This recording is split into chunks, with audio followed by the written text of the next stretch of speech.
สมาชิกสมาชิกาประดับนวมบอกอันยังก็อับสราថ្ងៃនេះយើងមានកិត្តិយសដោយបានលោកស្រីបណ្ឌិតដែលមកពីប្រទេសហុងគ្រីឈ្មោះគាត់លើនោះណាហ្នឹងហើយបាបាឡា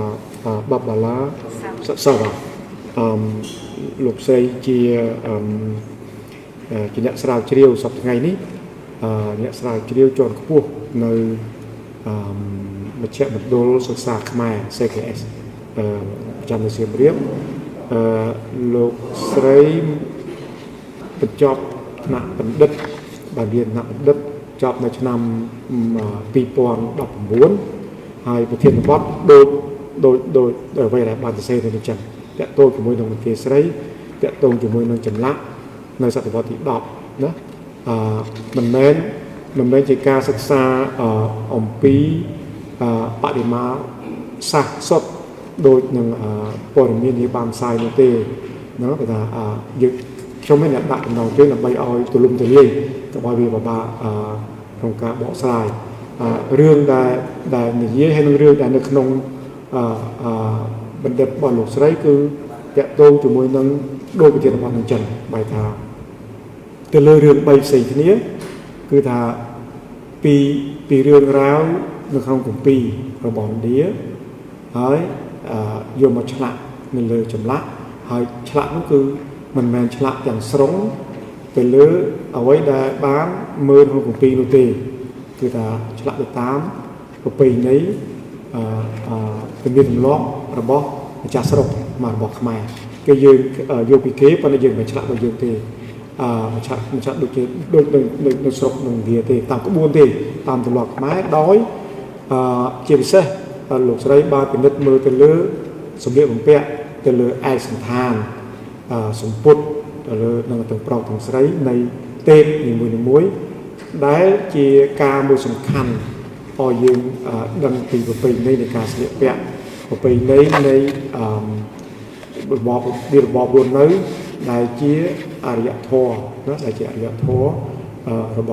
ស់ខ្មែររបស់ម្ចាស់ស្រុកនោះណានៅសតវត្សទី10ជាពិសេសលោកស្រីផ្ដោតដល់សតវត្សទី10ហើយថ្មីនេះលោកស្រីបន្តការស្រាវជ្រាវបន្ថែមនៅប្រាសាទនៅបណ្ដាប្រាសាទផ្សេងទៀតនៅសតវត្សទី11ដូច្នេះនឹងមានការហ្នឹងហើយការ11នឹងមានការប្រែប្រួលខ្លះហើយដល់អ្វីទៀតលោកស្រីនឹងនិយាយប្រាប់ក្នុងពេលទៀតរឿងសំខាន់មួយទៀតនោះគឺថា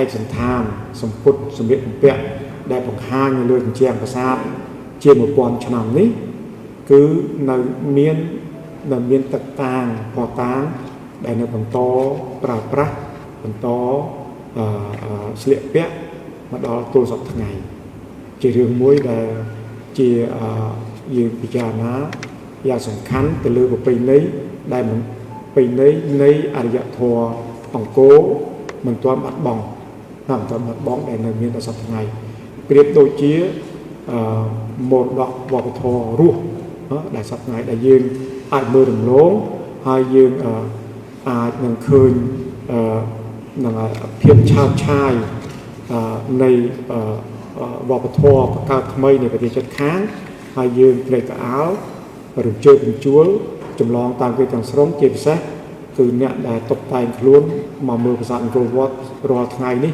គឺអានោះគឺមិនដូចអ្វីដែលជារបស់យើងទេណារបស់យើងទេយើងតែអាយរឿងនោះគឺមិនសមហេតុសមផលប៉ុន្តែអានេះដែលជារឿងសំខាន់មួយទៀតនៃមរតកនៃវប្បធម៌របស់យើងដែលបន្តដែលមានអាយុកាលរាប់ពាន់ឆ្នាំមកហើយនៅតែប្រើប្រាស់អាហ្នឹងជាតម្លៃសំខាន់នៃអង្គរហើយនៃមួយទៀតយ៉ាងសំខាន់ដែរគឺជាសារមិនជាសារជាទិន្នន័យជាព័ត៌មានជា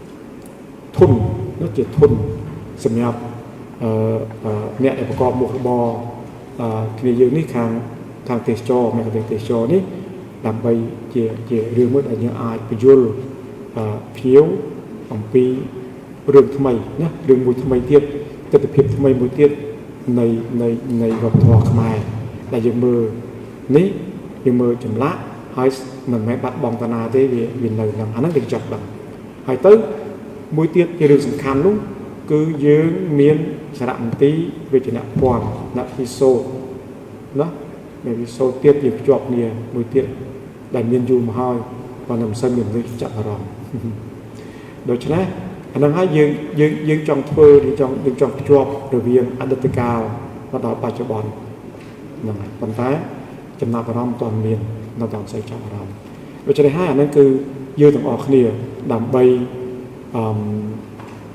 អ្នកសៀមរាបដើម្បីសកម្មភាពទេសចរសេដ្ឋកិច្ចរបស់យើងនេះទៅមុខទៀតអវត្តសង្គមរបស់យើងមួយទៀតទទួលការចាប់អារម្មណ៍ថ្មីកុំឲ្យតាដឹងតែវងតូចដឹងតែវងធំទេមួយថ្ងៃណាក្រៅពីនោះវាមានអីផ្សេងផងណាផ្សេងផងហើយដោយករណីសប្តាហ៍ថ្ងៃយើងប្រឈមនឹងរឿងរ៉ាវច្រើនគឺថាអាកាសធាតុប្រែប្រួលក្តៅដូច្នេះហើយយើងមិនអាច3ម៉ោងនៅលើប្រាសាទជាប់រហូតដល់កើតទេទៅចាប់ដាប់ដូរណាចាប់ដាប់ដូរទិសដៅដូរទៅកុំឲ្យ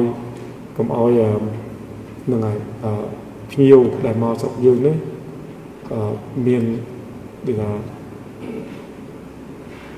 ការអន់ចិត្តថ្នាក់ចិត្តដោយសារអីយើងឃើញថ្ងៃតាមភាសានីមួយមានតាមរបាយការណ៍របស់ក្រសួងរបស់យុទ្ធឋានទេសចរនោះអ្នកដូចថាឈឺសន្លប់វិលមុខណានៅភាសានោះមិនតិចទេ1ឬ2ប៉ុន្តែវាមិនតិចទេប៉ុន្តែជារឿងមួយគួរចាប់អារម្មណ៍យើងទាំងអស់គ្នាបើសិនជាក្រុមហ៊ុនបដិបត្តិការក្រសួងមិនចាត់ចែងយើងត្រូវប្រាប់ថាអត់កើតទេយើងមិនអាចខំពេលវេលាអាកាសធាតុត្រជាក់អត់អីទេស្រួលប៉ុណ្ណាក្តៅហើយពេលវេលាថ្ងៃរសៀលដូចជាព្រះអាទិត្យពីរចឹងថ្មក្តៅផងព្រះអាទិត្យមកលើក្តៅផងហើយបើនាំទៅមើលក្បែរទឹកទៀត3ហ្មងណា3ជាប់គ្នាក្តៅជាប់គ្នាដូច្នេះហើយការនោះត្រូវគិតគូរណាយើងត្រូវពិចារណាគិតគូរដែរដូរដូចចឹងយើងអាចដូរក្រៅពីនេះអាចដូរទៅឧទាហរណ៍ចឹងឧទាហរណ៍មួយទេអាចស្រៈមន្ទីរសូត្រណាក្នុងនោះមានសិទ្ធិជាក់ស្រាប់មានអីទៅអាចឲ្យស្វែងយល់ណាយើងជាអ្នកឆ្នៃទេហើយរូបនេះតែឯងបានឃើញរូបនៅនោះវាចេះណាវាចេះអានេះធ្វើការជុំគ្នាហើយនៅប្រធានយុវដ្ឋានទេសចរនៅទីនេះស្រាប់អនុប្រធាននៅទីស្រាប់គឺមានការឲ្យយើងតាក់ទងគ្នាផ្សាយគ្នាបាទមានត្រឡប់មកបិទទៅនឹងវិញមកលោកស្រីវិញបាទលោកស្រីមានអនុបណ្ឌិត3ណាអនុបណ្ឌិត3ផ្សេងគ្នាហើយជាពិសេស3ហ្នឹងក្នុង3ហ្នឹង2គឺនិយាយពីសិល្បៈជប៉ុនណាលោកស្រីចេះភាសាជប៉ុនដែរណាហើយមួយទៀតគឺរឿងផ្នែកសារមន្ទីរក្រៅពីនោះលោកស្រីធ្វើការសារមន្ទីរច្រើនគឺរឿងទាំងសារមន្ទីររឿងទៅលើបដិមាសាស្ត្រនិងភាសាហើយនឹងបំពេញការផ្សេងនៅតាមអង្គភាពជួសជុលជាពិសេសលោកស្រីបានធ្វើការច្រើនជាមួយនឹងខាងក្រមជប៉ុនណាក្រមជប៉ុនដែលមកជួសជុលប្រាសាទខ្មែរយើងតាំងដើមទីតាំងពីឆ្នាំ99មកតគ្នាហើយលោកស្រីបានបោះពុំឯកសារច្រើនឯកសារដែលក្នុងនោះគឺរឿងទៅទៅមួយជប៉ុនហ្នឹងទៅរឿងបដិមាសាស្ត្ររឿងអីឡាក់ហើយជាពិសេសគឺរឿងសម្ពុតរឿងរឿងការស្លៀកពាក់ណាបុរាណអញ្ចឹងទៅពិនិត្យមើលណាពិនិត្យមើល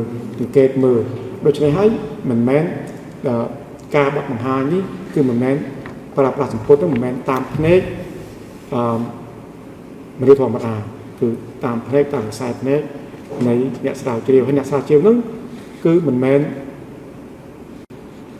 ចេញមកតែផ្នែកប្រវត្តិសិល្បៈទេលោកស្រីធ្វើការជាអ្នកអភិរក្សទៅតាមសារមន្ទីរណានៅសារមន្ទីរនៅអឺរ៉ុបផងនៅសារមន្ទីរនៅហ្គីមេផងបណ្ដោះហើយនៅសារមន្ទីរជាពិសេសនៅសារមន្ទីរខាងសូត្របនលាផងដូច្នេះតាមភ្នែកតាមចំណេះដឹងផ្សេងហ្នឹងគឺភាពលំអៀងក្នុងការផ្ដល់ព័ត៌មានគឺតិចណាតិចណាអាចជួយយកបានមិនចេះឃើញហើយយើងចេះថាទេណាដូច្នេះកុំឲ្យវែងឆ្ងាយខ្ញុំសូមជូន flow នេះទៅលោកស្រីហ ហើយយើងមានពេលវេលាទៅតាមជាក់ស្ដែងតាមពេលវេលាព្រោះយើងអាចមានដល់ម៉ោង11ប៉ុន្តែតាមជាក់ស្ដែងលោកស្រីគាត់លោកមានកំណត់កំហែងប៉ុណ្ណាមានប៉ុណ្ណានឹងបង្ហាញហើយក្រៅពីនេះយើងមាននឹងអាហារសម្រន់នោះនឹងក្រៅតែពេលក្រោយចប់ឬក៏ពេលជែកណាជែកគ្នាសំណួរអីបាទព្រឹកសូមអបសាទរជូនលោកស្រីបបលាស្ដាលោកលោក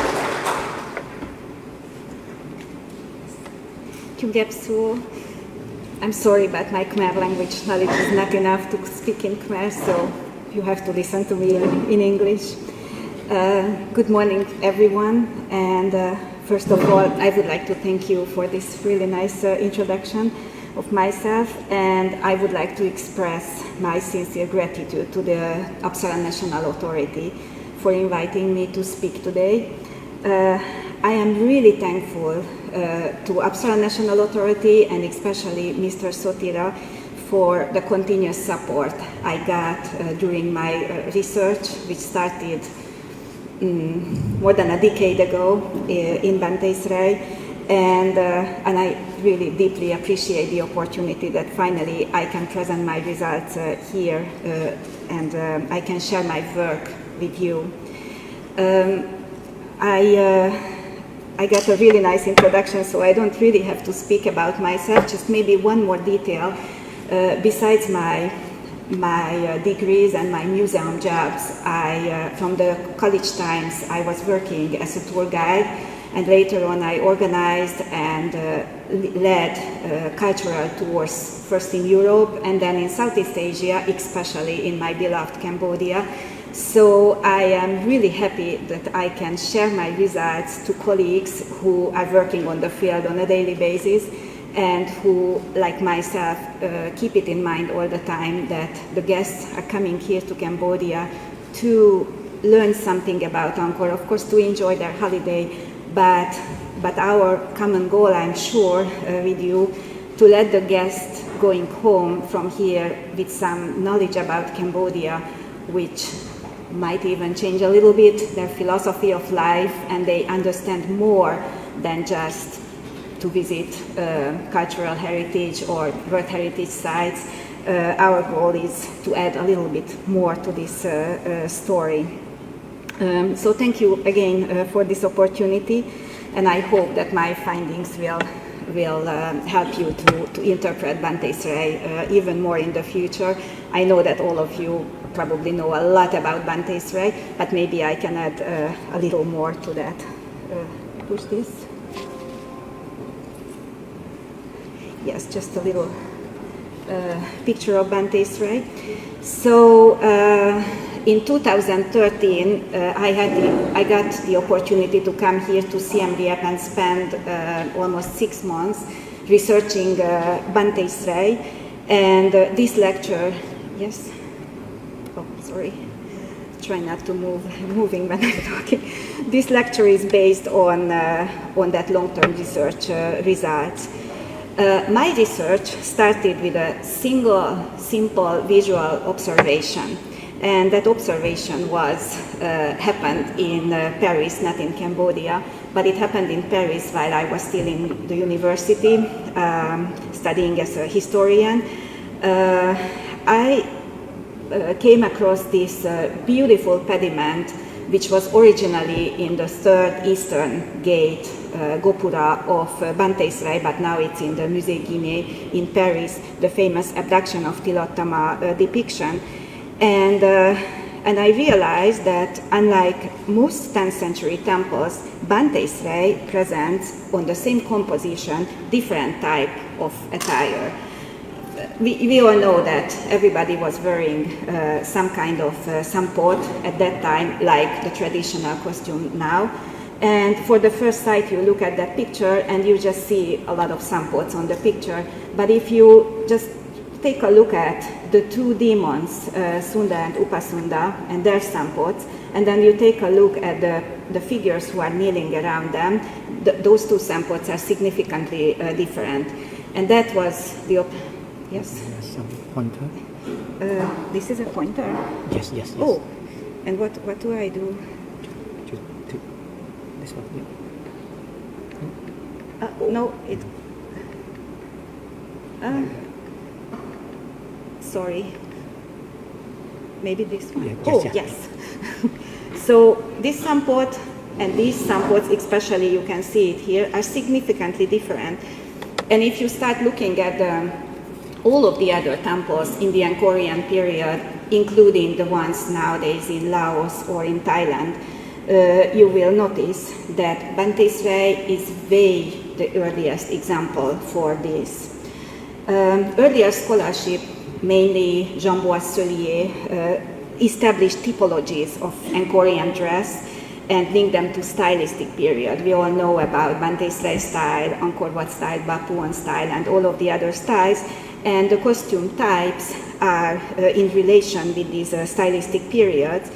And of course, this approach is essential in our studies if we would like to study Angkor, but it does not fully explain these costume differences, and that's what started my own research.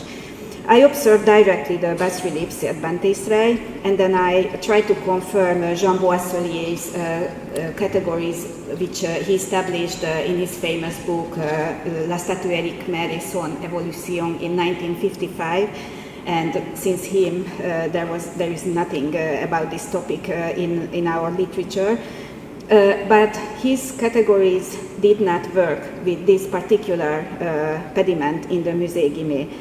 And then, after the visit of Musée Guimet, I had a meeting with Professor Claude Jacques, and I started to tell, like a little student, as you know, with not so much self-confidence, I started to ask Professor Claude Jacques about this question, and he was really surprised, and he said, nobody before this ever addressed this question, so I should work it out, and that's how my PhD study started. So I'm highly grateful, of course, to Professor Jacques, and it's really unfortunate that my PhD defense did not wait. My PhD defense passed away just 2 months before that.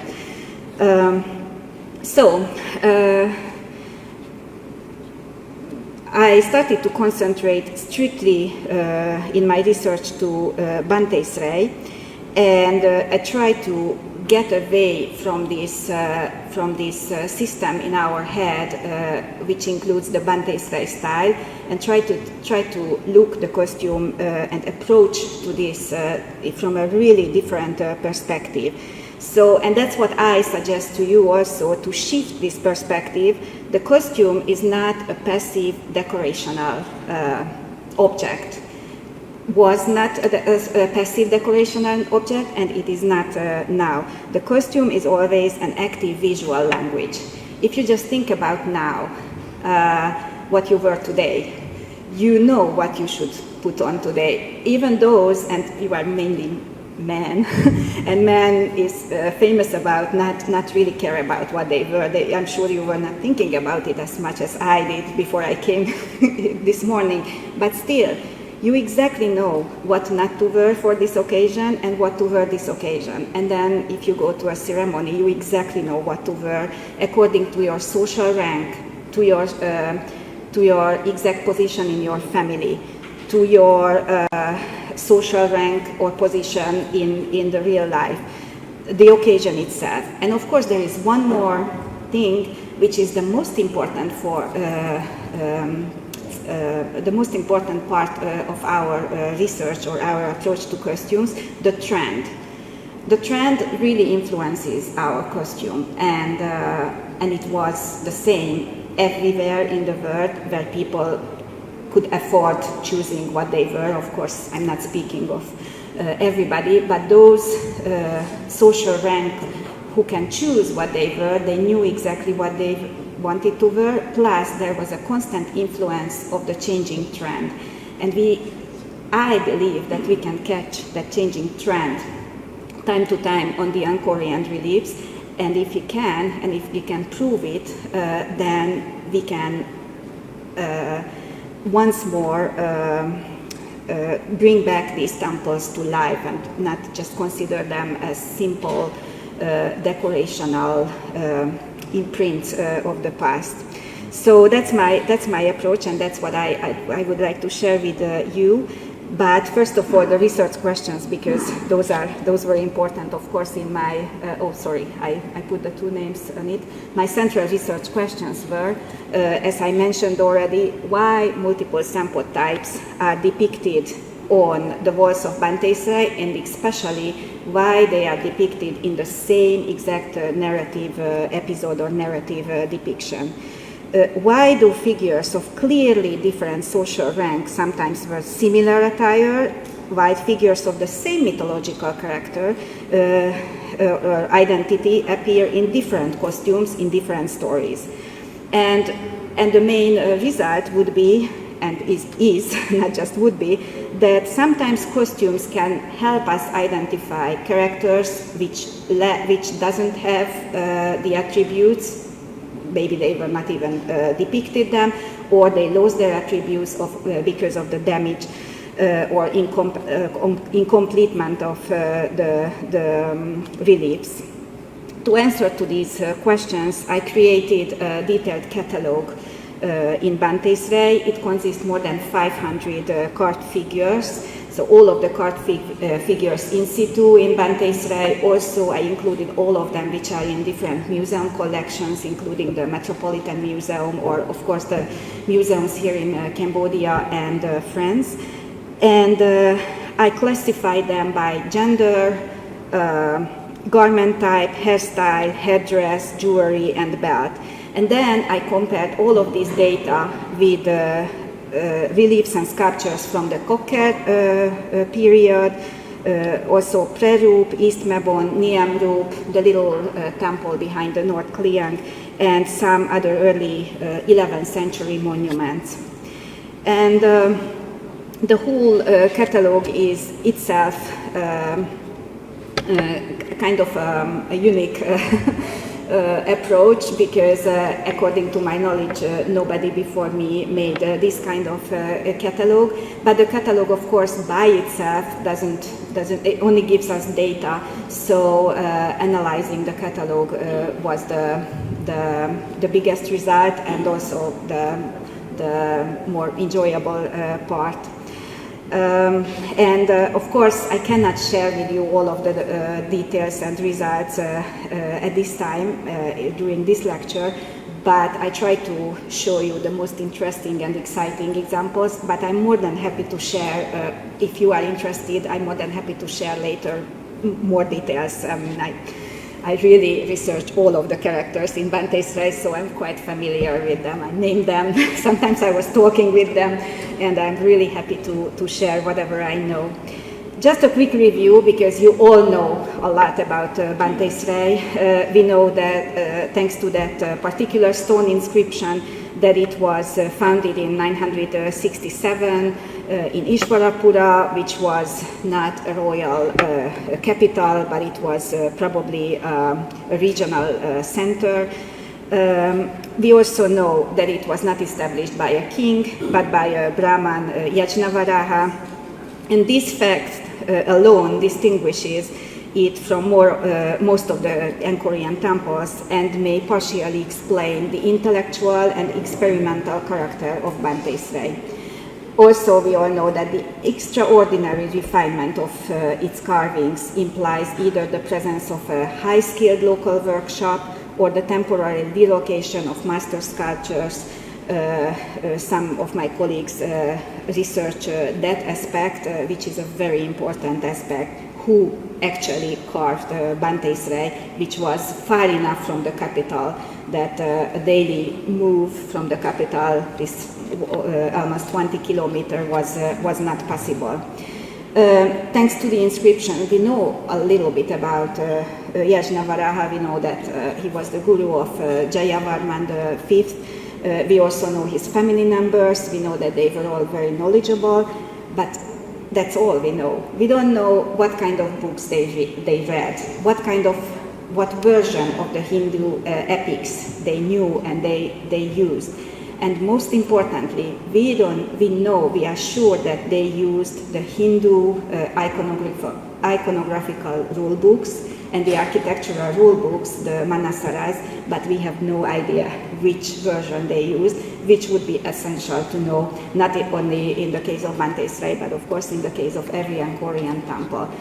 But this is not only Cambodia's problem, because the coeval building, in the case of the coeval buildings in India, especially South India, which I could find some parallels of Banteay Srei, I would even say that some models of Banteay Srei, in those temples, the Indian researchers, they also suffer from this problem. They don't know which rule book they use. So we see at Banteay Srei a very clearly designed, architecturally as well as decorational-wise, clearly designed Hindu temple, but we should know better everything about the original planning, which is at this moment quite impossible. Professor Klodjak had some approach to figure it out based on the inscriptions, the style of the inscriptions, the vocabulary of the inscriptions, but unfortunately he could not finish this job. Of course, I just mentioned it to you because it's interesting to talk about it sometimes to the guests also, if they are very interested, that tiny little minor question that how did they read these texts, the Hindu rule books or the epics, which language they used, what part of the society was able to understand these texts, and the workers, the sculptors, the artists, did they just understand these stories through the interpretation of the Brahmins, or there was a level above, they could read Sanskrit and they could read these stories. We don't know anything, of course, about it, but it's all beyond my research, of course. So let's go back to my observations and my research. As I mentioned, you were already, I discovered different types of attire in Banteay Srei, and I would like to, before I show you some case studies, I would like to introduce these types really briefly to you. I discovered 3 different types of male sampots all in the reliefs of Banteay Srei.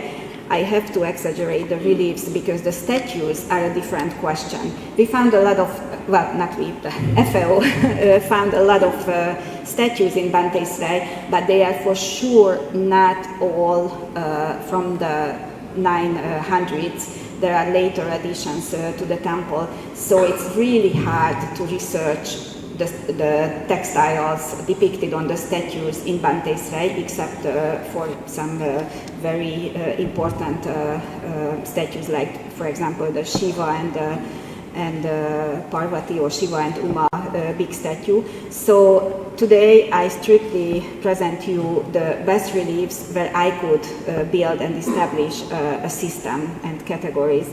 The first sampot you can see on the top of this picture, but I have a more detailed photo about it. This is what I call type 1 male sampot. It is often referred in the literature as the traditional sampot. You all seen it many times, walking in Banteay Srei or even in any other Angkorian temple. It is made from fully plated textiles, and it has a broad semicircular fold at the front above the belt, and the belt sometimes it's not even visible, especially if the figure is kneeling or sitting. A twisted strap passes between the legs, and it's tucked at the back, forming a bow. This type, worn by approximately 60% of the male figures in Banteay Srei, and dominates the major pediments and lintels. It is consistently associated with high-ranking figures, kings, principal gods, and major mythological characters. For the first sight, because it's pleated, it looks like the other type. Oh, sorry, I forgot to change, so I have a drawing of all the types which show a little bit more detailed the depictions. And then comes the second type, which I call the type 2 male sampot, which is also pleated, but it's significantly different from the other one. It looks like the sampot chonkban, what the Khmer people, by a visible knot at the waist, sometimes with ribbons or bows, sometimes they are hanging down in front or in the back. And this type also represented quite highly in Banteay Srei. It appears on about 1/3 of the male figures. And this type is unique to Banteay Srei. If you move some decades and you check Bapuan, what we call Bapuan style costume, you can recall this type of sampot, which is a very important detail. Why it appeared in Banteay Srei, then it disappeared, and then it appeared again in Bapuan. Is it because of the workshop was moving? Is it because the trend was changing, or are there any other explanations for that? I have some, but I'm not sure about them. In Banteay Srei, it is strictly worn by warriors, youthful gods, and certain demons. Its distribution suggests that it signifies a narrative role and not a fixed rank. Sometimes you can see Krishna wearing it, as you will see in my case study, and sometimes you can see simple soldiers, kind of soldiers, warriors, wearing this. Krishna, as his mythological rank, shouldn't wear this. Krishna should wear the type 1 sampot, but I try to explain to you later why it's not the case in Banteay Srei. The third type is what you also really, it's also really well known, because this is the typical Banteay Srei picture in every guidebook and everywhere, and we see it on the main sanctuary a lot. This is significantly different, as you can see. It's not pleated. It is closely fitted to the hip. It looks like a thin material comparing to the others. And it only appears on the Dwarapalas, on the main sanctuary tower, and guardian figures on top of the sanctuary towers.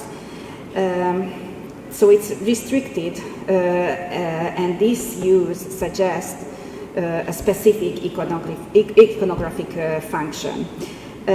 Or it may indicate that this form of dress belonged to the everyday attire at the time of the temple's construction, and was therefore used to depict figures of lower rank.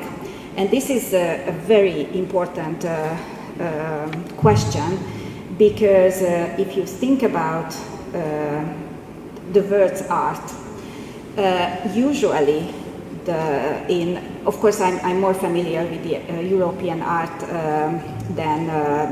but a little bit familiar also with Chinese or Japanese art. Most of the time, the highly ranked royal characters in paintings or depictions, or the gods, are depicted in a traditional costume. It doesn't change as fast as the everyday people's depiction. And this is not only concerning the art, this is our real life. If you think about it, how often the formal attire change in our modern world? Not really often. The whole 20th century, from 1920 until now, the formal attire, like wearing a jacket, for the men wearing a nice pair of pants, the women wearing something under the jacket, but the jacket itself hasn't changed. The style changed a little bit, the colors, but the colors not really, because it's always dark. If you want to go to specific formal occasions in Cambodia, in the United States, or in France, you wear this kind of attire. In the meantime, the trend, what you wear on your, in the afternoon when you go to visit your friends, it changes almost every year. Maybe not for us everyday people, the influencers, they change it every half year and they follow the trend. But even us, we change our style of dresses on a quite regular basis, change the colors, change the materials, change the hairstyle.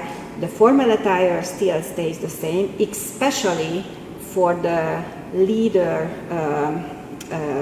level of the countries, or how to say it nicer.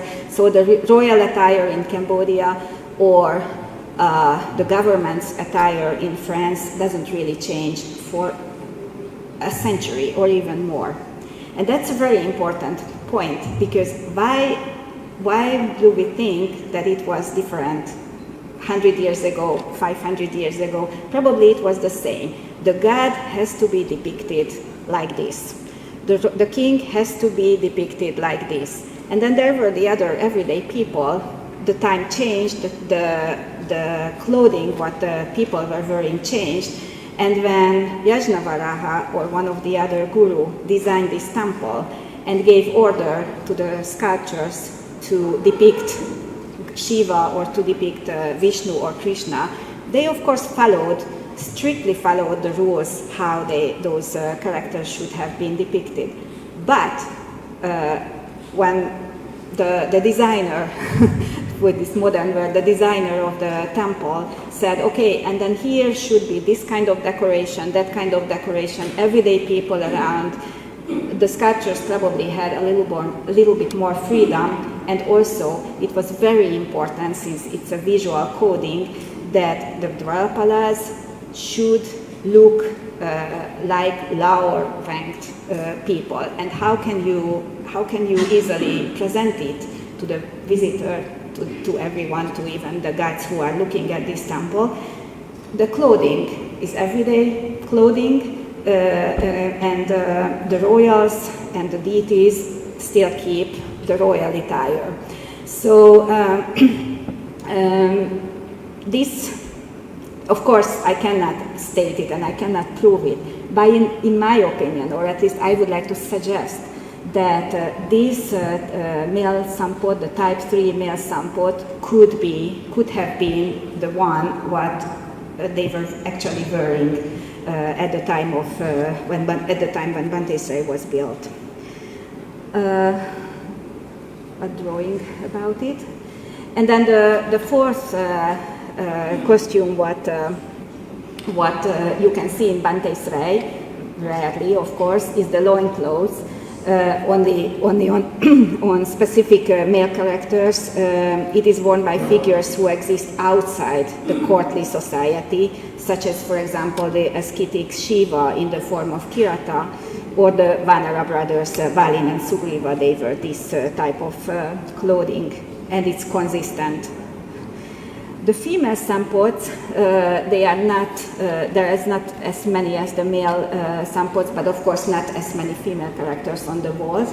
I differentiated two types. One type is the traditional one, same as the type 1 male sampot, fully pleated. It has a wide broad in front, and it is worn by approximately 80% of the female figures. But why is this big number? Because not many female characters are on the walls, and most of them are goddesses. So we can state that this costume belongs to the goddesses, so the higher level of the, not even the society, upper than the society. By the other type, the type 2 sampot, is like the one I was just described for you in the male case. It's unpleated, it has a really, really beautifully ornate belt, and very decorative, and it has a beautiful and big knot in front. This type is very rare in Banteay Srei, only limited to the Devatas on the two side sanctuary towers, to Durga on the first eastern Gopura inside, and Apasara Tilottama, who I mentioned before. What is really interesting, this type of sampot never appeared before, which is not exactly true, but it's really hard to research. It looks like, it seems like it appeared in a pre-Angkorian case, Phnom Banan, but it's disappeared already, so I only have a drawing of it from the 1920s. and that's all, and one article, and unfortunately we cannot really recognize the exact style of the sampot. But so it's a big question what happened there, but after that it appears in Banteay Srei, and then I found it in some other cases. Sorry. I forgot to change the size, I'm so sorry. So Banteay Srei, the Devatas, Tilottama, and then Durga. That's the three female character type we find this sampot on. And then I also found almost the same type of sampot on the little temple behind the North Kriang, as you can see, just really raw in the conditions. And then on the gate towers of the royal palace in Angkor Thom, up there in the top level of the towers. And I also found, thanks to my really good friend who is sitting with us today, he took me there to Niam Rup, and I found these beautiful costumes in Niam Rup. Of course, it doesn't mean that I found them, but when I checked them and compared them to the Banteay Srei case, it turned out that even the design of the belt is the same. And that's it. After that, after the Niam Rup period, after the really the beginning of the Kliang style period, it disappears. And here comes the Bapuan style.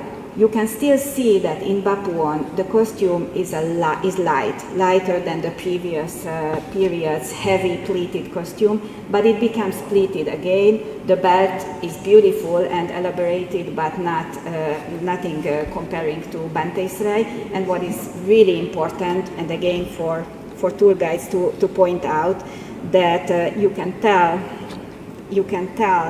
that it's a completely different belt system. It has a beautiful double knot in Bapuan, for example. Completely a different style of dressing, and if you think about, and you all know how difficult to put on these sampots and fold them and then secure them on the hip. It's a very significant difference if a knot is in front of a belt or at the back, or you cannot even see it. These are all practical questions which cannot be forgotten when we research these bas reliefs. So I believe that it was a trend, started in the 1900s, probably the middle of the 1900s, and they were wearing that kind of costume, and then for some reason the trend changed again at Bapuan, at the period of Bapuan, and then it became again a completely different style, of course, when we get to Angkor Wat and then Bayon. Here is the belt from a little bit closer view. Beautiful, fantastic. I jump to the hairstyles and hairdresses, which are also very significant in Banteay Srei. Just really a quick review. We find crowns which are called Kirita Mukuta on gods and kings. For example, you can see it on Hiranyakashipu. And then the other crown is the Karanda Mukuta, what you can see, for example, on Indra or the Dikpalas. A tiered, very significant mukuta. You all know it because then this style existed before Banteay Srei, and then of course after it, its peak season is the Angkor Wat style. But there are some other hairstyles which actually I'm focusing on now, because now I'm researching Bapuan, and this is my focus point, Krishna and his different type of hairstyle. And I'm about to get to the point when I can prove that the different life episodes of Krishna are depicted, are signed with his hairstyle and his earrings and necklaces. So as you can see, a ponytail or a knot on top of his head, sometimes it's falling down, but most of the time this is how you recognize Krishna and all of the other young warriors in Banteay Srei.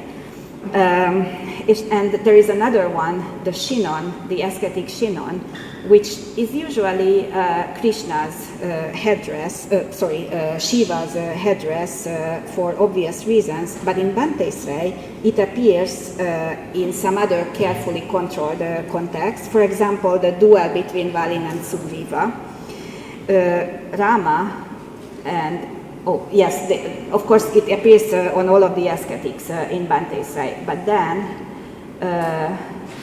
in this beautiful pediment on the second western Gopura, you can see that on the right, Rama and Lakshman is wearing also this Shinon, which they shouldn't, because they have nothing to do with Shiva. They have nothing to do with the ascetics, so it's a big question. Why are they wearing this hairstyle and not crowns, or at least the ponytail as young warriors? And why is it? Is because at this moment, when this is happening, they are still in exile. They are hiding in the forest. They are living ascetic life.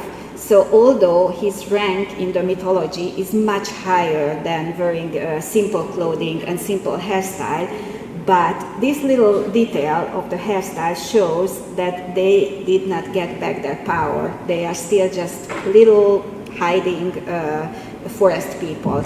And this is just one example, but I could show you many other examples in other narrative reliefs of Banteay Srei. Just to jump out a little bit of my topic, I would like to point this detail of this same death pediment for you, because not only because this is my favorite pediment of, I think in the whole Angkorian art, this pediment is the most beautiful one. So I'm a little bit in love with it, but I would like to point out this detail, and especially this detail for you, which you can easily point out for your guests as well, because it's very visible.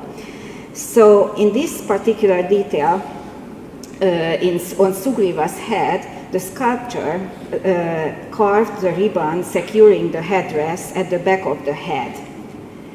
Why is it important? This is an exceptional attention to the detail, and it shows that it was a real costume. If it wasn't a real costume at the time when they were wearing, the sculptor would never care about pointing out the detail, how it was secured, because without that little ribbon at the back, it's still visible. The crown is there. We recognize the story. We know exactly that this is Sugriva. We know everything about it. Why was it so important to depict all of the details? And you can see the same thing on the sculptures when you go behind the sculpture, and you see that every detail of the belt, the knots, the little other details are depicted, because these were real costumes. These were not just decorations, these were copied after, modeled after real costumes.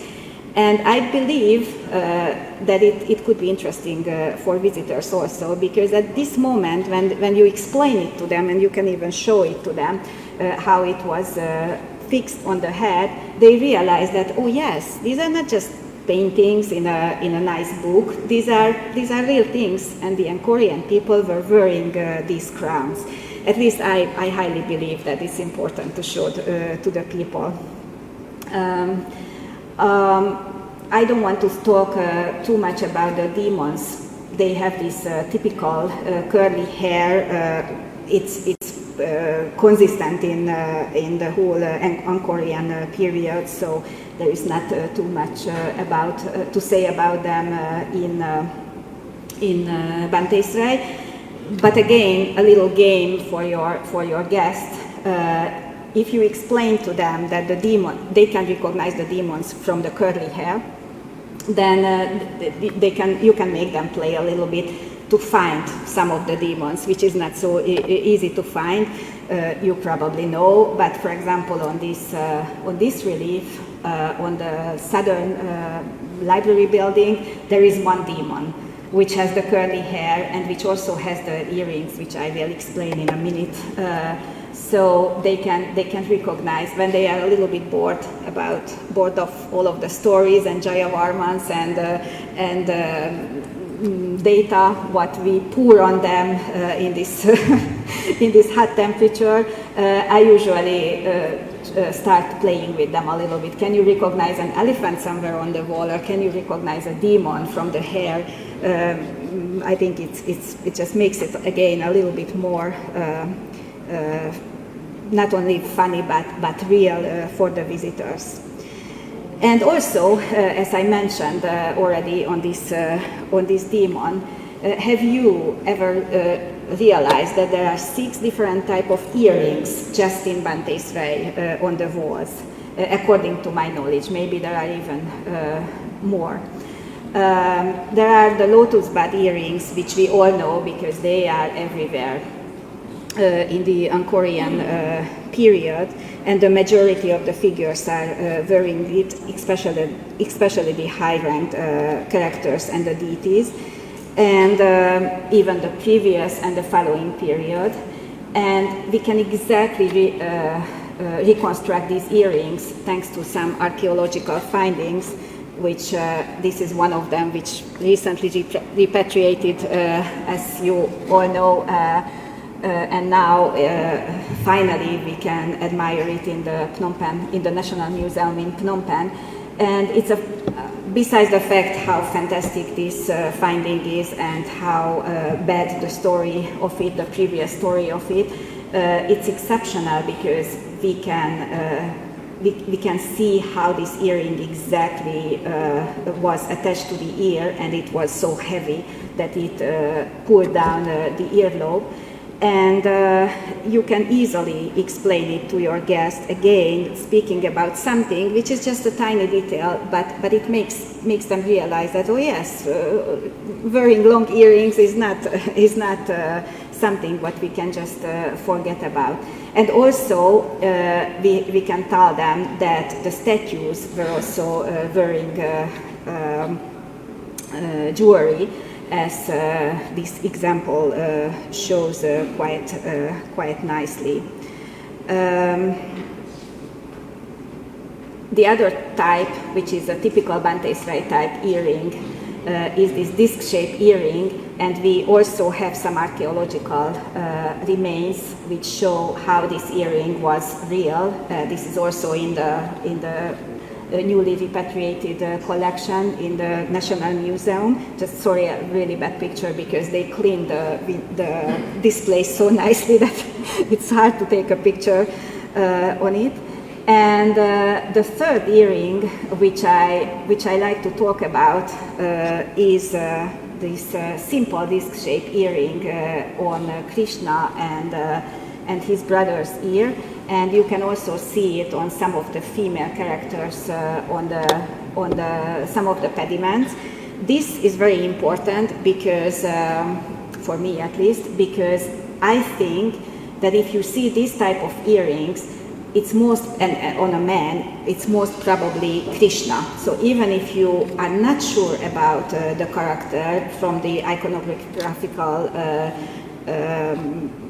details or from the story, I believe that most of the time in the 10th, 11th century, so in Bapuan as well, that earring belongs to Krishna.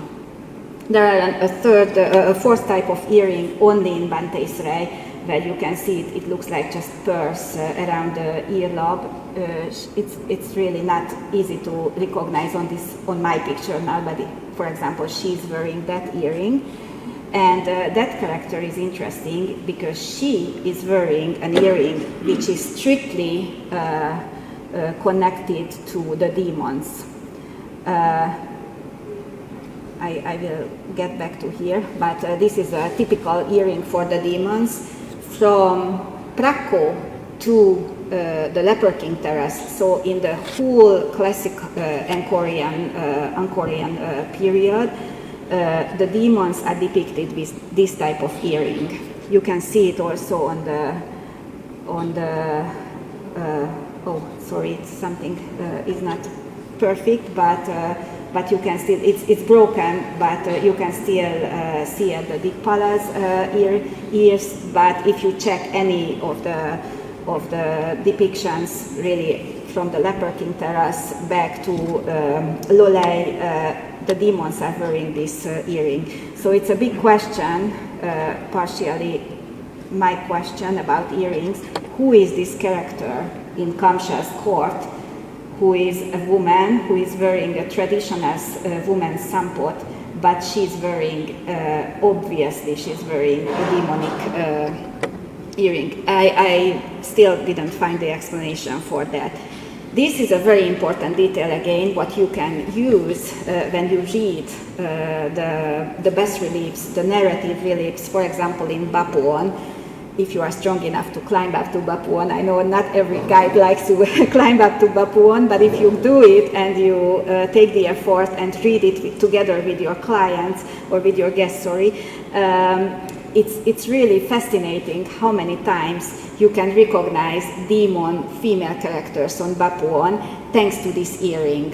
Like if you check all of the depictions in Bapuon where Hanuman is giving Rama's ring to Sita, behind Sita there are two sleeping demon guard females, and they always wear this type of earring. So even if the relief is really damaged, which happens a lot in the case of, for example, Bapuon or other temples, if you see these female characters, you immediately start to look for some other characteristic, and you will find Hanuman and Sita eventually if they remained. So it helps, the jewelry helps to identify people, characters. And one more, the sixth earring, what I would like to show you, and then I promise I go to some more interesting storytelling part of my lecture. These little dancer figures, which are really hard to recognize, especially now that you cannot walk really close to the sanctuary towers, but they are there above the niches, dancing figures, and two musicians next to them. And I use an FAO archive photo because it shows you better the earring than my own picture. This earring is a very special earring. I never seen it anywhere else but Banteay Srei, sorry. And this earring, I believe, is the same as one Indian earring, which is excavated in southern India now in the Metropolitan Museum of Art. But this earring was made in the 3rd century BC. But the shape of this earring is exactly the same as the shape of the earring on the Banteay Srei depictions. This earring's name is Ratna Kundala in India, and there are several depictions in the Indian bas reliefs, especially connecting to Shiva, so in the Shiva temples. But I have no idea at this moment why is it in Banteay Srei and why only those on those dancing figures, but it's consistently there. So everywhere these figures are on the 3 sanctuary towers above the niches, and if you have a good camera, you can still recognize these earrings. But I would love if someone had some other examples in other Angkorian temples, and you would share it with me. This is a fascinating question, and I would really love if somebody would help me with that. And now I turn the lecture into some case studies, especially this one, which shows clearly why costume is not only my mania, but could be helpful for other people's studies, and especially for tour guides to interpret. You know this story. It's the Northern Library building, the western pediment of the Northern Library building, and it depicts the moment when Krishna is finally killing his uncle Kamsa, who previously attempted to murder Krishna several ways, and finally during this archery contest what Krishna, by the way, wins. Krishna jumps up to the throne and grabs Kamsa, his uncle, by the hair and beats him to death. Very nice story, but very, very good to share with the visitors. This relief is very important for the costumes, but it's also very important because I'm sure you also know, but I just mentioned to review, Banteay Srei against Chanuka and the other warrior who they kill. And then for the third time, Krishna again appears in the same composition, killing Kamsa. According to nowadays knowledge, there is no evidence of evidence of this narrative composition before Banteay Srei. And after Banteay Srei, again, we have to wait several decades. You don't find it in the Kliang period. You don't find it even on other Banteay Srei style temples. So the next temple in time, in the chronology, who has this type of narrative reliefs is Bapuan. Between the two, according at least to my knowledge, there is no example for that, and before Banteay Srei, of course, no example for that. The other really good example is the duel between Valin and Sugriva, where the two monkeys are fighting. Rama and Lakshmana, I already showed you with the Shinans, they are on the picture on the right side, if we are facing to the picture. But in the meantime, Valin is dying on the left of the pediment, so the character is depicted in two times in the same exact composition. That makes Banteay Srei really exceptional and really, really hard to understand why here and why at that time this change happened in the Angkorian art. So returning back to this bas relief, let's check their costumes. You can see in the middle of this composition, Krishna. We already know his hairstyle, we already know his earrings, and we see that he's wearing the type 2 male sampot. And here is his uncle, the king, of course, obviously wearing the male 1 type sampot. And it's hard to see, but you have to believe me that he's wearing the lotus shape earrings, which is also a royal attire. He doesn't wear a crown, he should, but probably it's because of this moment. Probably he was wearing a crown, but Krishna already knocked it off, and he's about to kill him. So that 2 attire is completely fits completely to my structure, or my structure. But if you look at the same composition and look at these 2 characters, we know that one of the warrior who is standing on the chariot is Krishna. At the other side of the pediment, the other one is Balarama. But we don't know which is which. We didn't know until now. But this character bothered me, because if you look at carefully his sampot, he's wearing a royal sampot as a charioteer, which he shouldn't. And also you can see that he's wearing a crown, which is also absolutely not correct for his function as a charioteer. So, and then I checked the other, oh yes, I just showed that he's wearing exactly the same as the king. And I'm sorry, I go back to the previous picture, and you can see that this character is exactly the same as this one, so we cannot possibly differentiate which one is Krishna and which one is Balarama. But this very damaged charioteer, he is wearing the simple sampot. We unfortunately don't know what was his hair, but I'm pretty sure that he was not wearing a crown. So this made me think, and I went back and read all of the possible Harivamsha stories, which were possibly known or could have been known at the time of Banteay Srei.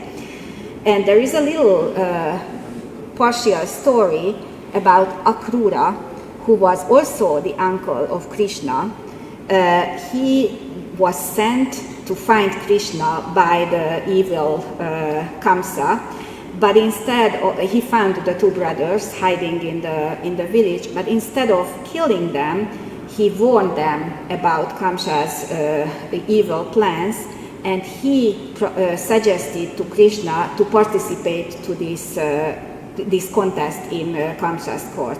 So I think that because the story itself only said that he led Krishna he showed the way for Krishna to get to the court of Kamsa. But I believe that this depiction shows him. He is the charioteer. That means that he is leading Krishna to the court, and that's why he is wearing the royal attire, because according to his rank, he was not a king, but he was the king's brother, so he was supposed to wear the royal attire. And I am not sure again about if this version of the Harivamsha was known in Angkor or not, but I checked some Indian sources, and at this time, so in the 1900s, that story was well known in India. So it's highly possible that they knew it also in Cambodia, and that's the explanation. And this way, thanks to the clothing, we could identify one more character and make the story more precisely known. Also, I was working with all of the other characters here, and I can, with the same way of checking all of the costumes, Sampot 2 type. The other one is Sampot 1 type. The dying persons have a Sampot 1 type. I highly believe that this is, so they arrive, that's the first episode, and then these two panel depicts the two demons, the death of the two demons who were killed by Balarama. And so this character is Balarama holding an elephant trunk. They previously, on the way to this court, they killed an elephant demon and took out his trunk, and that's the trunk what Balarama is using, killing this person who is Chanuka, a demon. And then, as I mentioned already, happened the real action when Krishna killed his uncle. The only questionable person, which I still work with, is she. Who is she? Who is the demon lady in the court of Kamsa? I don't know. So if you have any idea, I'm happy to. I'm open for those ideas. The same building.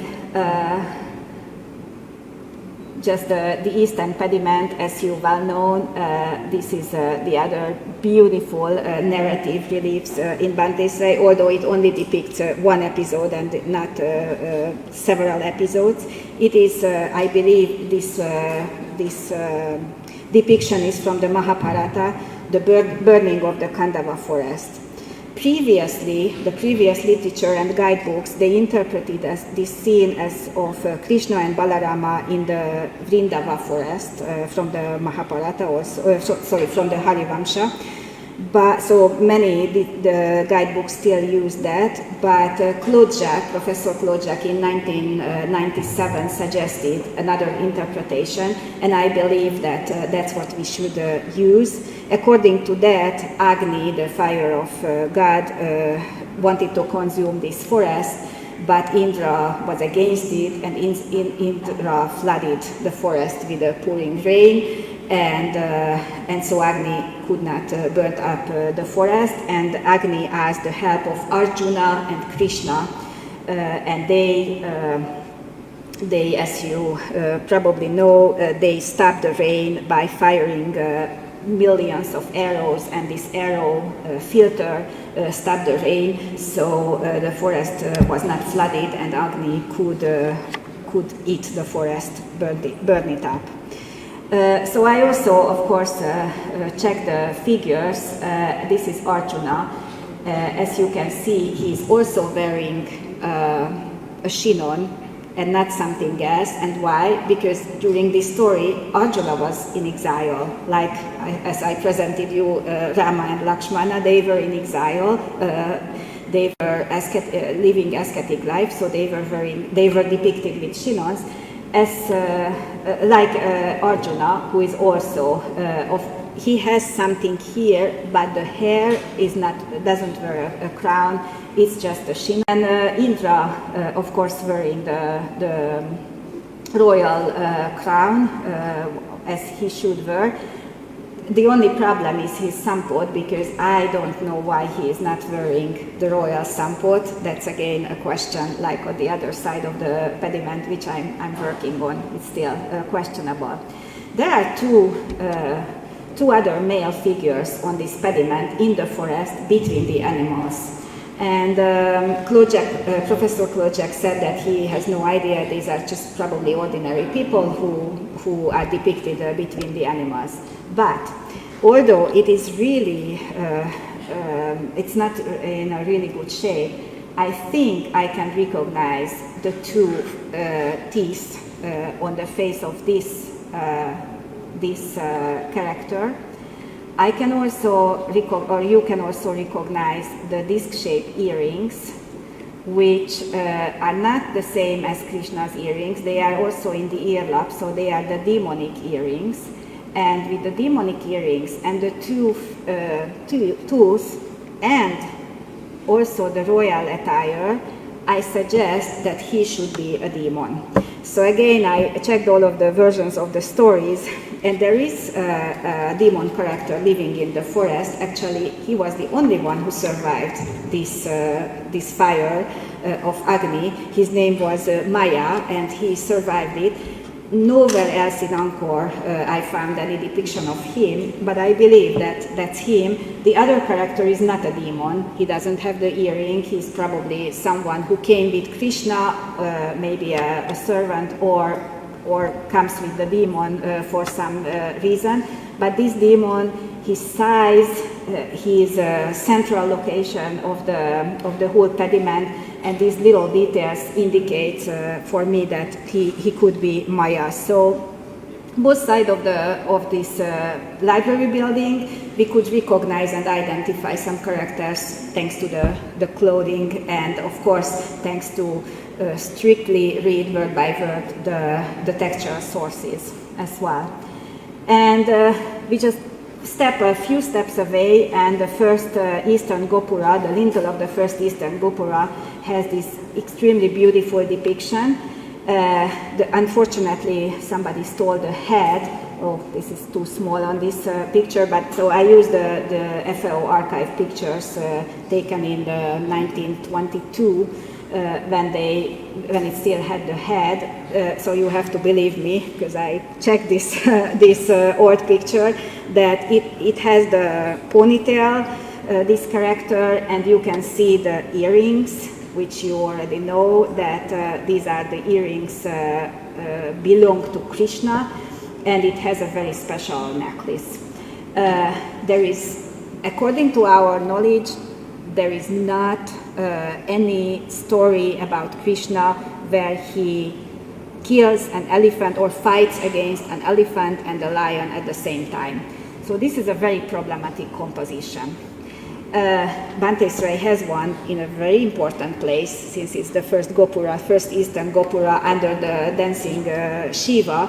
So it should be not just a decorational composition. It has a story, but we don't know the story. So I just mention it to you now. Exactly a month from now, I will give a lecture at the CKS about this topic, because that's what I'm researching now. I try to find all of these depictions. This is, for example,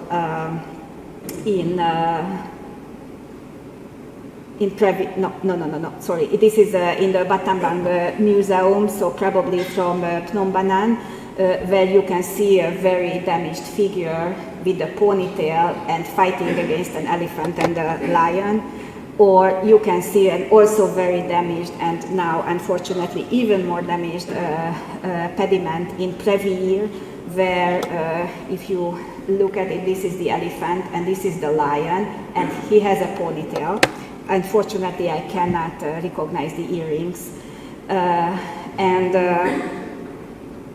and this is also in the Battambang Museum. They did not, they just say Bapuan style, but they don't know where is it from. Again, the same things I can tell about it to you. So,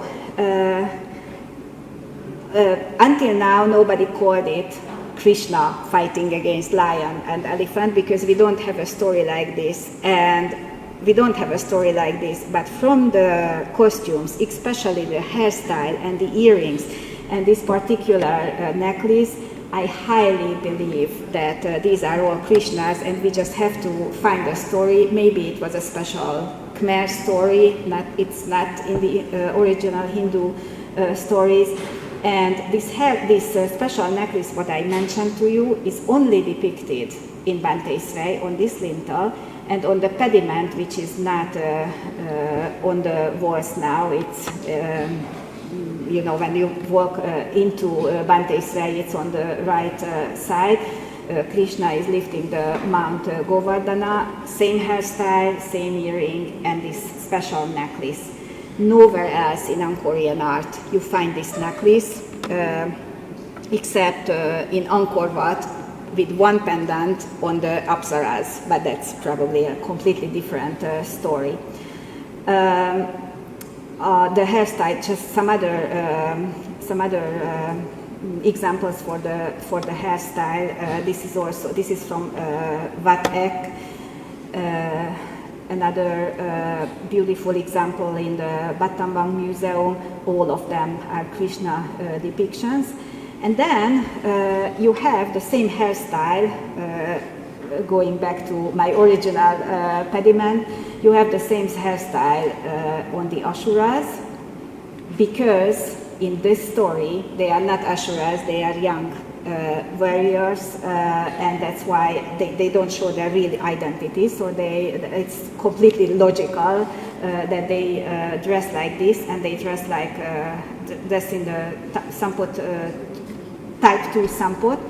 And one thing which I would like to point you out here, of course you cannot point it out in Angkor, in Banteay Srei, because these objects are all in museum collections, but it's still very interesting. This necklace is a Banteay Srei style necklace.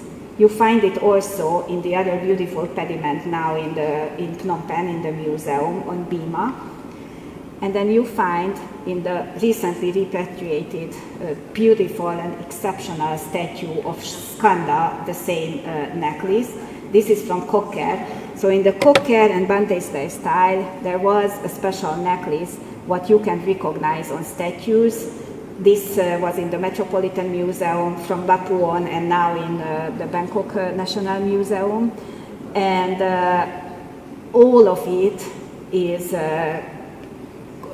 bringing us back to Banteay Srei and to this pediment, and to my starting question or questions. And with all of it, I wanted to present you that costume. First of all, that costume is something which is interesting and nice and makes it easy to talk about while we are guiding, but also as a visual code, it's a very important part of Angkorian art, which we unfortunately don't focus enough, but I do my best to change that.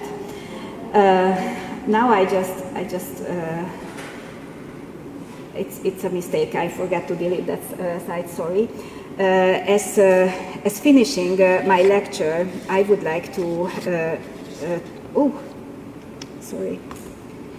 I would like to talk just a few words about our work as guides or cultural interpreters.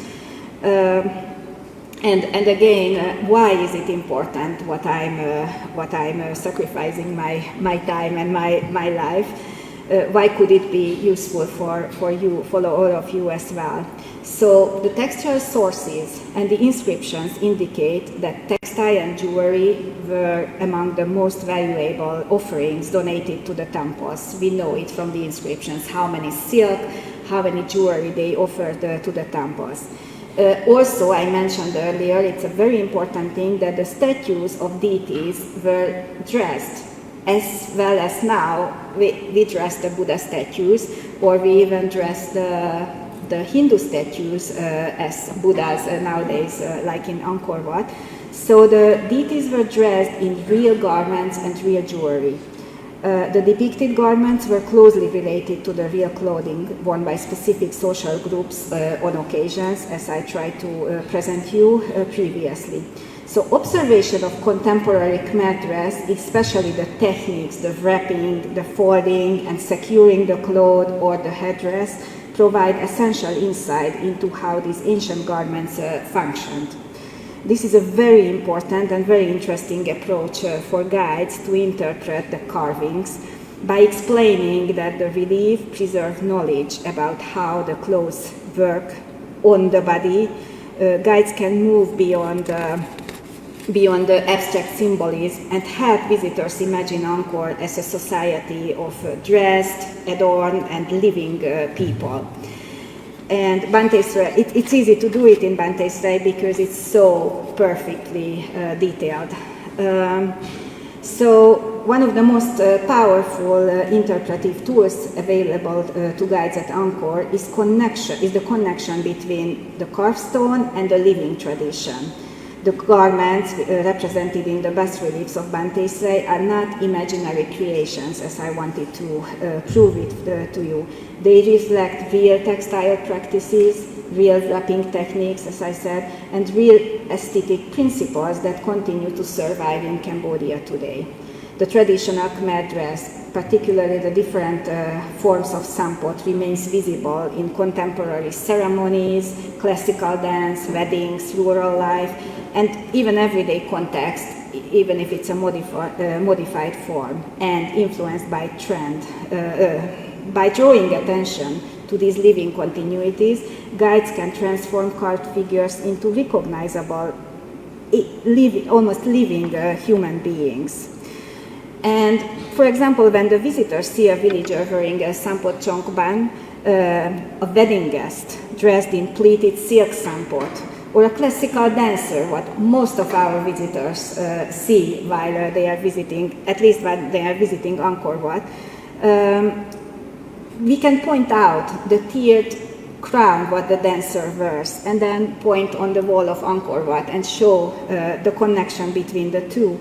Although we know scholarly that there is not always a continuous connection, it's not important. The importance is the practice and the partial tradition. The classical dancers also wear the lotus bud earrings, which makes their ear hurt. I'm pretty sure we can talk about that. And with all of these little comments, soon the 10th century carvings come close to the visitors and even come close to us, and it makes it easier to interpret them, I believe. And they become part of an unbroken vocabulary, a cultural vocabulary, even more like a code. So, for example, yes, I think I go one more. Almost every visitor in Angkor, except if they only spend here one day, they meet with these ladies, and the guide is always around them, and it's so easy for the guide to point out all of this, what I just mentioned to you. So we have a lot of tools to interpret all of this. Exact tools when we want to present the Cambodian tradition, we can talk about not only how the silk is made, not only how the traditional dress is wrapped around the body, but we can also show tiny little details for our visitors. It's what I do, for example, I always have a chroma, of course, as you all always have a chroma with you. And at one point of my explanation, I grab that chroma and I show them how to knot it on the body, how to move in a chroma, explain them that walking in a Sampot Chongban is easier than walking in a woman Sampot. And these kind of little details, which immediately make them understand this fantastic tradition and clothing tradition in deeper details. And also in Banteay Srei, if you explain why Krishna dresses like how he dresses, if you explain why Rama has the chinon on his head, sometimes it's more important and more enjoyable for a visitor than learning all of the stories, all of the names, and all of the little details, because for us the Ramayana, the Mahabharata is like a tale because we all know these stories. But for the visitors, I think the best guiding also makes it, the best guiding still makes it unbelievably difficult to remember. So of course you have to use names, because without Rama and Shiva and Sita you cannot explain these stories. But I always try to refer to the costumes and how they look like or what they were, make it easier for our visitors, because the goal is them to enjoy and then to take some extra knowledge with them when they leave this beautiful country. So these are my funny and little recommendations for tour guides. And then, of course, some other little ideas. If you point out the villagers wearing wrap textiles, if you refer to wedding ceremonies, it's easy because there are so many in Cambodia. If you mention the royal ballet, the classical dance tradition, or when you recommend them to watch the Apasara show, you recommend them to watch it a little differently. You recommend them to check the costumes as well, not only the show, which is of course very important. And one more thing, which I cannot miss mentioning, take them to the Mekonganga Museum, which is a fascinating exhibition, a fantastic collection where the museum's tour guide himself or herself can explain the different techniques, the different contemporary textiles, as well as more and more they can show the different contemporary Sampot styles, especially in the women's case, patterns, and visiting this museum before or after the monuments give a fantastic perspective and a much deeper insight for our visitors to understand Angkor, but not only Angkor, to understand that this tradition which started at Angkor is still existing. This is part of the Khmer national identity. It should be supported, should be still exaggerated on a daily basis, so the Khmer people feel it like part of their national identity, and try with all of this attempt. I try to explain it to you that the Khmer people, most of the Khmer people and most of the visitors considered Angkor as a World Heritage Site, something fascinating from the past, which has not too many connections to the modern life. And this is completely wrong. And it's hard to change. Now the Khmer national identity is moving forward, building in Angkor Wat as a symbol. But a symbol doesn't mean that it's in the continuous tradition. It's a symbol from the past, again. So it's not only a World Heritage Site from the past, now it has another label, it's a symbol from the past. But it shouldn't be like that. It should be the Khmer people's, which means that should be part of their national identity. And I'm sure that it's a long process to build this up, especially considering the history of Cambodia and also the nation's different approach to a nation, to this experience as a nation. but it should be eventually connected. So the recent tradition, which is existing since we go to the ceremony in the traditional costume, that costume, we should feel that that costume is the same costume what is on the walls of Banteay Srei. There is a continuous tradition, and of course not only in the costume, but the costume is one of the easiest element which what we can grab and we can use for these reasons. I'm sorry, the coffee went out from my head, so this last part was, I hope that you could understand what I wanted to say, but I felt like it's important also to mention beside the scientific results. And thank you very much for your attention, and I'm very happy if you have questions or further comments about it. Thanks, Ram.